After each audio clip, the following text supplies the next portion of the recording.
नमस्कार, मैं हूं मनमोहन भट्ट। निर्मला गहतोड़ी चंपावत उपचुनाव में कांग्रेस की प्रत्याशी।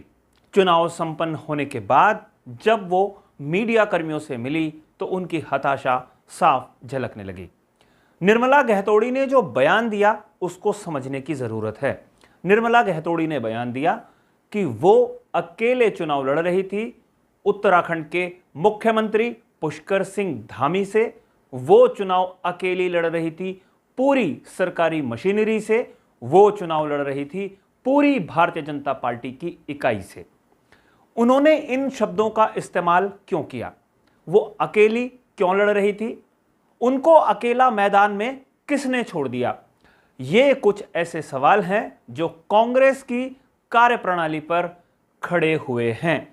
इन सवालों का जवाब कांग्रेस की उत्तराखंड इकाई क्या देगी वो हम सबको मालूम है। वैसे तो किसी भी मुख्यमंत्री के खिलाफ उपचुनाव एक फॉर्मेलिटी ही होता है। कोई भी उत्तराखंड में मुख्यमंत्री जो उपचुनाव लड़ा है वो भारी अंतर से विजयी हुआ है।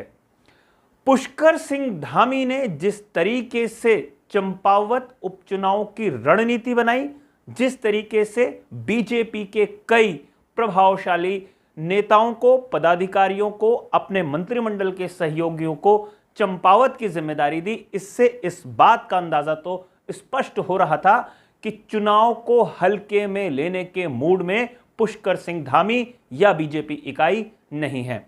जाहिर सी बात है, दूध का जला छाछ भी फूंक फूंक कर पीता है। खटीमा में जो हार हुई है 2022 के विधानसभा चुनाव में, उस हार का भी बदला, उस अंतर को भी पाटना है। जितने अंतर से खटीमा में चुनाव हारे हैं उससे कई गुना अंतर से उन्हें जीत दर्ज करनी है। इसलिए भारी मशक्कत धामी साहब ने, उनकी पूरी टीम ने की। लेकिन सवाल बीजेपी या पुष्कर सिंह धामी की रणनीति पर नहीं है, सवाल कांग्रेस की रणनीति पर है। सवाल इस बात पर है कि कांग्रेस ने एक मुख्यमंत्री के खिलाफ क्यों मैदान खाली छोड़ दिया, क्यों अपने सबसे बेहतर प्रत्याशी को, सबसे बेहतर नेता को मैदान में नहीं उतारा। और जो इशारा निर्मला गहतोड़ी ने किया है कि उन्हें इस चुनाव में अकेले छोड़ दिया, उनको ये क्यों कहना पड़ा? जिस दिन पुष्कर सिंह धामी ने अपना नामांकन किया था उस दिन उन्होंने अपनी पूरी ताकत दिखाई थी। बीजेपी के तमाम प्रभावशाली नेता, पदाधिकारी, मंत्रिमंडल के सहयोगी, स्थानीय इकाई के लोग एक साथ थे। जुलूस जब निकला, शक्ति प्रदर्शन की तरह से वो दिखाई दे रहा था। लेकिन जब निर्मला गहतोड़ी नामांकन पत्र दाखिल करने पहुंच रही थी तो कांग्रेस के बड़े बड़े दिग्गज नदारद थे। सवाल उस समय ही खड़े होने शुरू हो गए थे कि आखिर निर्मला गहतोड़ी को क्यों कांग्रेसी आला नेताओं ने अकेले छोड़ दिया है। अंदाजा उसी दिन लगने लगा था कि कांग्रेस की स्थिति क्या होने जा रही है। हालांकि जब कई तरीके से सवालों के घेरे में कांग्रेसी नेता आ गए, उसके बाद कांग्रेस के वरिष्ठ नेता प्रीतम सिंह, वरिष्ठ नेता पूर्व मुख्यमंत्री हरीश रावत प्रचार करने के लिए पहुंचे। लेकिन उनके प्रचार अभियान की जो ताकत थी वो आम मतदाताओं को स्पष्ट रूप से दिखाई नहीं दी।